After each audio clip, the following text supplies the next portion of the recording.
Right. Hey, everybody. Welcome. Natalie Cutler-Welsh here from Go To Girl.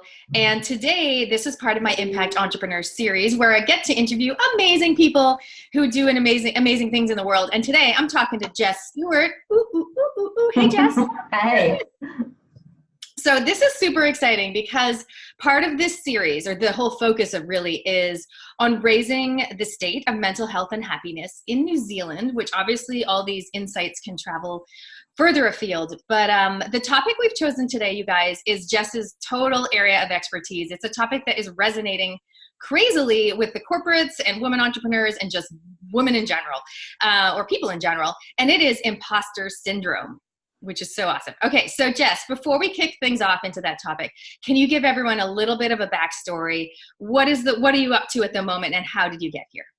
Sure. Great to be chatting with you, Nat, and a topic that's really close to my heart as well, something that I'm passionate about. So I write books. I used to be in the corporate world, and after experiencing a lot of burnout and pressure, I decided to do something different, and I still was heavily invested in people and personal development, and I'd worked with a lot of women, and being one myself, I'd seen some reoccurring themes about stuff that's great, and then the stuff that we struggle with, particularly around, the pressure to be all things to all people, to get things perfect. And so I suffered from my own burnout, and that led to me doing things a bit differently. So I write about that.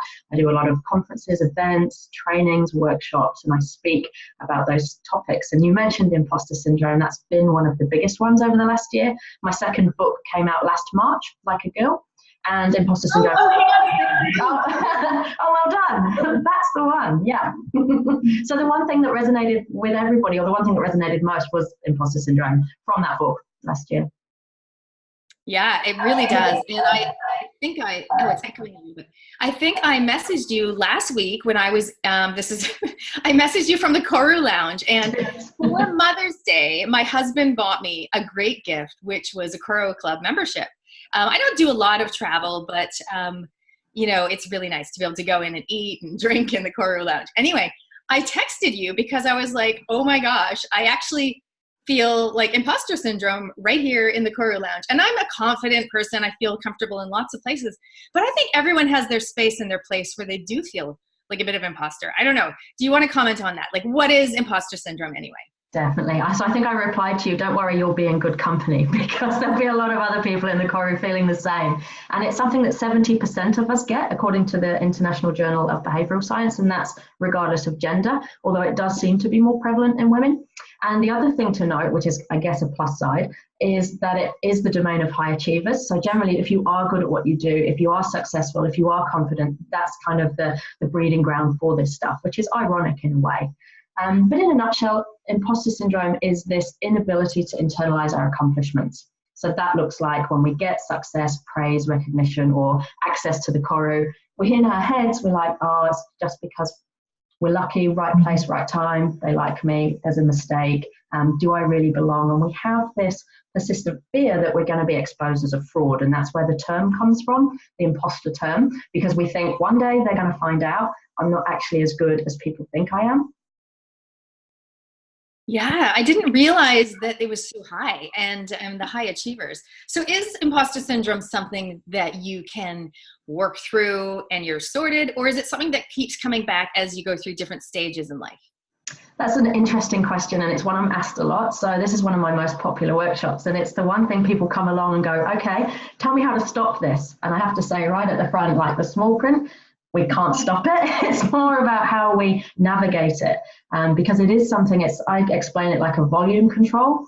Throughout our life, the volume is either turned down or turned up, and it can depend on what we're doing, the stage of our life. You might find that imposter syndrome is something that you get with your career, or maybe not your career. Maybe it's in relationships. So it's different for everybody. And I think at different stages of our career, for example, if we're just coming back to the workforce after having our children, if we are taking on a new promotion, a new challenge, starting our own business, all of those things are breeding grounds for our imposter syndrome voice in our head to really kind of ramp up and be a lot louder. And other times when we've been in our job for 10 years, when our business is succeeding, it tends to be a little quieter until we kind of get outside of our comfort zone again and are faced with all those sort of what ifs and unknowns and the things that can lead to us doubting ourselves. So I know it is such a popular topic. I know you have like lots, like 80 or so people coming to these workshops. Are you able to give us a little sneak peek or a little example of an activity or something that you might do at the workshop that you can share with us here, so that people watching, like, I hopefully, guys, please comment if you're watching the recording of the Zoom or the Facebook Live. Have you ever felt, imposter syndrome? Like, have you been like, yep, I've been there? And I mean, I guess there's pockets of time that you're there, and then sometimes it can be a long time. So what is one of the techniques that you use with your clients or in your workshops to help them work through this? Yeah, great question. So one of the most powerful things about the workshop is bringing people together and us sharing our experiences, because there's always someone in the room that's hearing it for the first time. And you see this look of relief come across their face and they're like, oh, wow, this is a thing. It has a name and it's not just me. And there's a real power in that when we share our experiences. And it isn't something that ordinarily we're encouraged to talk about, because it's a vulnerability, because it can be seen as a weakness. We tend to bury it, particularly in our careers and in our business. Because we feel we have to be the person that's got all the confidence and knows all the answers. So sharing our own experiences is really powerful. And also working through some top tips. So one of the activities I get people to do is to offset our negativity bias that exists in our brain, to try and get ourselves well practiced and flex those muscles around celebrating our success. I get everyone to share a success that they've had over the last week. And to start with, that's always really uncomfortable, and that sort of proves the point of the exercise, because we're not used to doing this. We're not good at doing this, particularly in New Zealand, where we've got sort of, the tall poppy that we're all afraid of being termed as. So helping us to begin to celebrate our success, even if we just do it in our head or write it in the back of our journal, doing that on a weekly basis really helps offset the negativity bias that exists in our brain. But it also helps us see that actually this imposter syndrome stuff is just going on in my mind. The reality is that I am having successes and that I'm not an imposter. I'm making this work. That is so awesome. I'm a huge fan of sharing your wins or celebrations. When I do when I meet with the people that I'm mentoring, I always start with celebrations and 1 to 5. What have you got in your life or business to celebrate? And how are you going on a scale of 1 to 5? And I find that starting with the celebration, and I think so too with imposter syndrome, that totally makes sense, because it's acknowledging the positives instead of doing what most people do, the flip side. Oh, I didn't do this well, and I could have done that, and I should have done this. And they really focus on the negative stuff. Oh, we're so good at that. I mean, that's where the negativity bias exists. So the research on that is that because of this bias that exists in our brain from evolutionary times when we're trained to scan the horizon for the worst that can happen, we need 3 positive emotions, experiences, or thoughts to every 1 negative just to offset this bias. And that's from some work done by Dr. Barbara Fredrickson. And so when you think how conditioned we are to always think about the things we don't like about ourselves, the things that have gone wrong, the things we're not good at, and yet we miss out on all that good stuff that's around us because of our neural pathways, and rewiring those takes so much practice, and it's not, unfortunately, our default setting at the moment. Can you let us know what is one time when you have felt that you were in that imposter syndrome? Yeah. There's been lots. There's a recent one that I often use in my events, and it's actually about when I'm delivering the imposter syndrome workshop. So it's quite ironic. And I was actually asked late last year to go to the office of the Prime Minister to deliver the imposter syndrome workshop for their staff. Amazing. It was amazing. And so, I'm in Wellington, and I went off to the Beehive, and I sat there in reception, and all of a sudden it hit me. I mean, this wasn't a new workshop. I'd done it 100 times. I knew that people enjoyed it, but I was sat there in the Beehive, and Jacinda Ardern wasn't even in the country, so I didn't have to worry that I was going to meet the PM, but it just came over me, this whole, what are you doing here, and who are you to be posing as an expert on this subject? Even though I've written a book about it, in my head, because of the occasion and where I was, I completely felt, and obviously then beat myself up about it, because I'm then supposed to be teaching everybody else about imposter syndrome in about 5 minutes, and I'm sat there being an imposter myself. And it's a real good example of how it never goes away, and that's why the tools and the techniques, it's so important that we learn to navigate it and kind of master our mind, because it just creeps up on you. All of a sudden you'll be sat there and the voice in your head turns up really loud, and you're sort of like, oh, where did that come from? I love that you just said master your mind, because I have this thing about the fake it till you make it thing, right? And I feel like with imposter syndrome, some people, well, that's the problem. They feel like, oh, am I faking it? Or like, are people going to think? But I think master your mind. It's like, you don't want to just put on a facade and pretend that you feel confident. You actually want to, as you say, master your mind. As I say, believe it till you achieve it, is to see the good, to see the work you've done. And there's always more to learn. You know, I mean, I work with people who are, you know, experts. I mean, I think the term expertise is interesting because it's always a journey. There's always more to learn. There's probably always going to be someone that knows more than you. But a lot of people, I think, underestimate the insight that they do have from all of their experience and the work. And they think, oh, you know, they don't realize that it is actually a certain level of expertise. But can you tell us more about mastering your mindset? Yeah, definitely. One of the formulas I use in my workshop is the competence equals confidence, because often with imposter syndrome, it's when we're trying something new for the first time that we feel out of our depth and we worry that we're going to get found out. And when we prove to ourselves that we can do it, or we get feedback from other people, because we know that other people's opinions seem to carry more weight than our own most of the time, and we get that feedback that's saying, hey, look, you're doing a really good job, that was amazing. That's the proof we need, and that's the confidence that we get from knowing that we can do it. But of course, we can only do that when we get out there and give it a try. And a lot of the time, we'll lean back rather than lean in because we're afraid of failure. So mastering our mind is more about how we approach, hey, look, I'm going to do this. It's going to make me feel uncomfortable. It is new. I might fail, but that's okay because I'm human. And if I give it a go and I don't fail, or even if I do and I learn from that and do it right the next time, that's how I master my mind, because then I know I can do it. I've proved to myself. I get that confidence from having that competence, or I get feedback from other people. And that's just as critical as well, because that helps offset when in our minds we're saying, I'm not good enough. I can't do this. Who am I? What the real world is saying is, that was amazing. You're great. I'm so glad you did that. Yeah. And is that, so as a result, does that naturally turn that dial down? It does. Yeah. So it's sort of telling what's playing out in our mind. We're kind of seeing the mirror isn't reflecting the same back to us, the mirror of reality. And that's how we start proving to ourselves, oh, okay, this is in our mind. And as we become more aware of this, particularly when we have a name for it, one of the most powerful things is when we can label those thoughts and feelings as, oh, okay, this is imposter syndrome. I know now what this is and I know how to deal with it, as opposed to, oh, this is a reality and I'm going to get found out and I'm worried I'm not good enough. And that's really powerful, because that awareness of, okay, I can see what's going on in my mind now and I have the tools and techniques to master that. That's how we start kind of retraining those neural pathways, as opposed to them just firing off as they have done for years, telling us what we're not good at and trying to look for the negatives. I think something you touched on that's so important is the you're not alone thing, because I think so many people, I think that was one of the things when I wrote my parenting book. It was like, hey, moms, you're not alone in thinking this is way harder than anyone ever told you. You know, like, it's all good. Like, this is way harder than you know, you're not as good at this as you thought you would be or whatever. That's totally normal to feel that way. And same thing with imposter syndrome, I imagine, is that, like you said, they sit in the room and they're like, oh my God, first of all, there's so many people there. So that's like, right? Oh, I'm not the only one. And then when you put a name on it. So in the room, is it really like, how much percentage is women generally?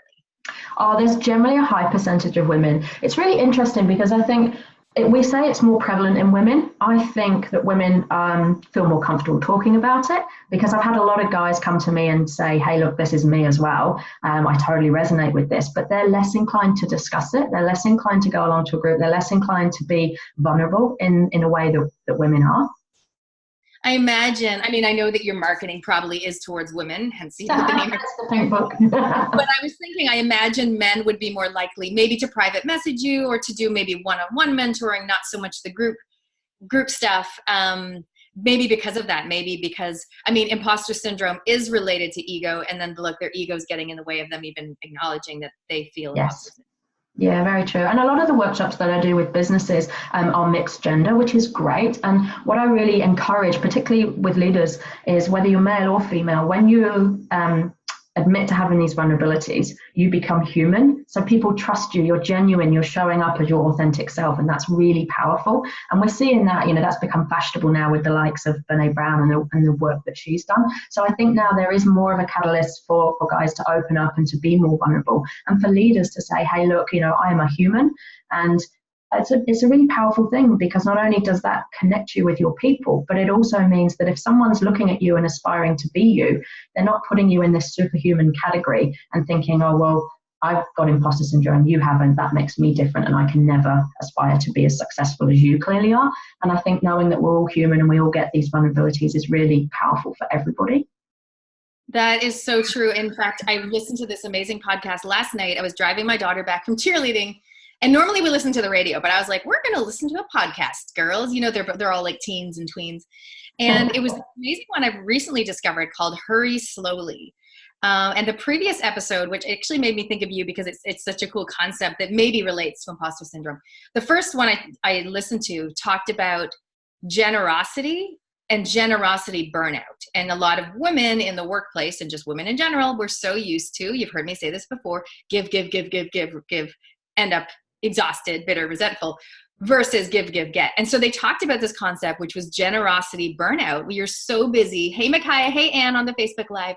You're so busy trying to help everybody in your life that you, and this might resonate with some people watching. Let me know if it does. I'll put the link below, but I just thought it was such a cool concept.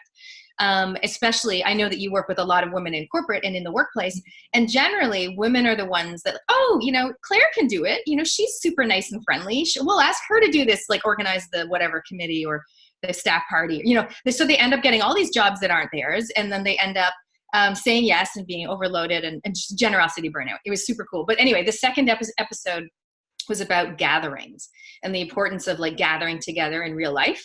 And I think you alluded to that when you're talking about the workshop, just being there with other people who are kind of in a similar boat. They didn't even realize there was a boat. It turns out there is.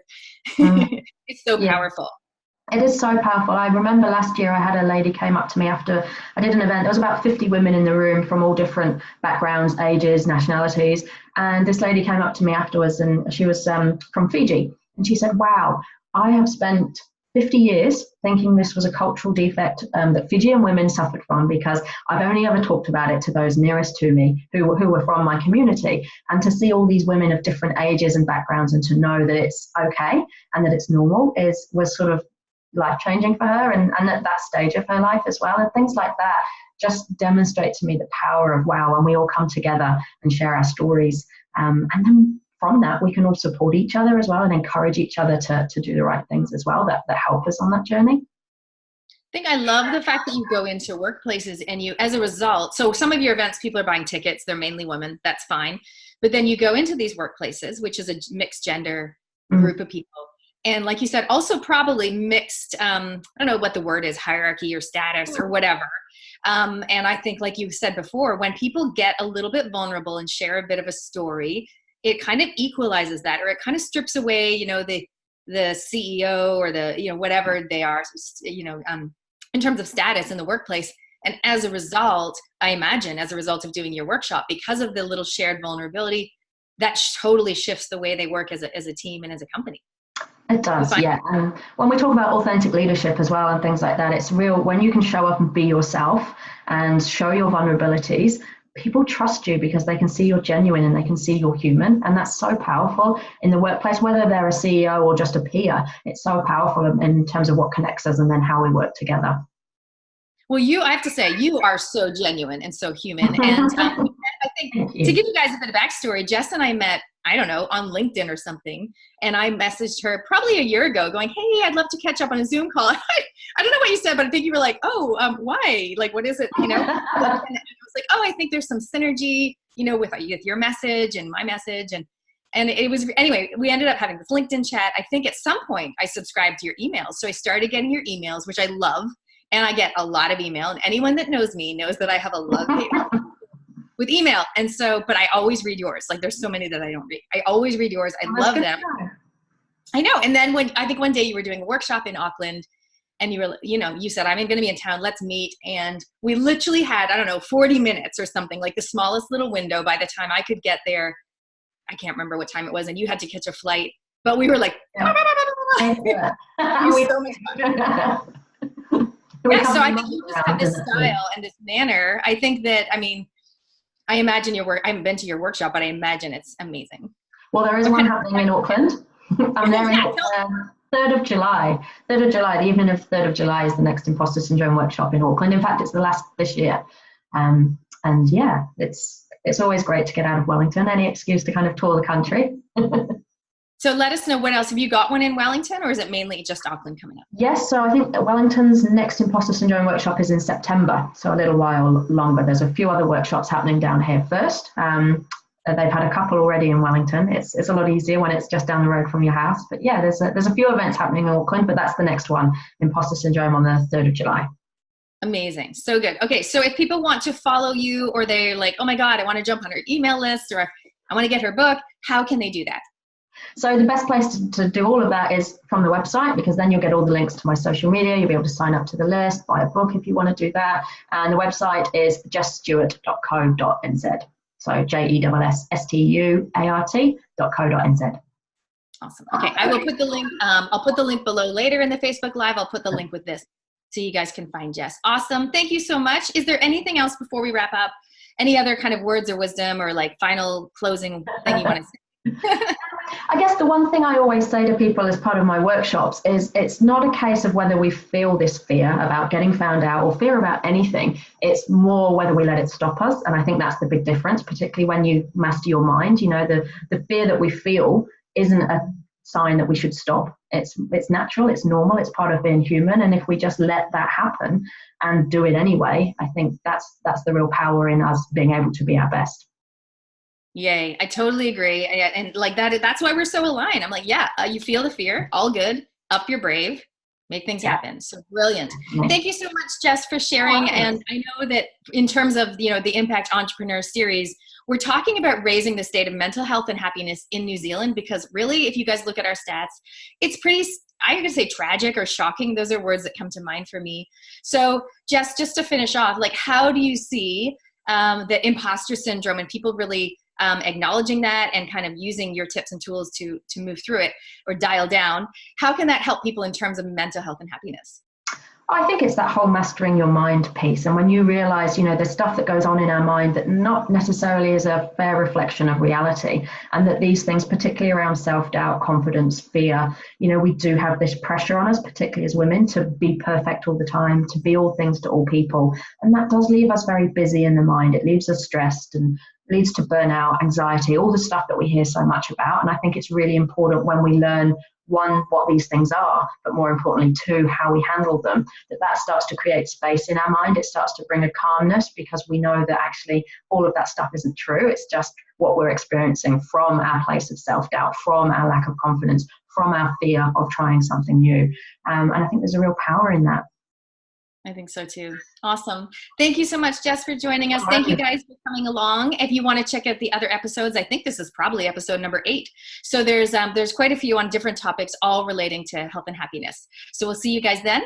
Thanks so much. Bye. Thanks, Nat.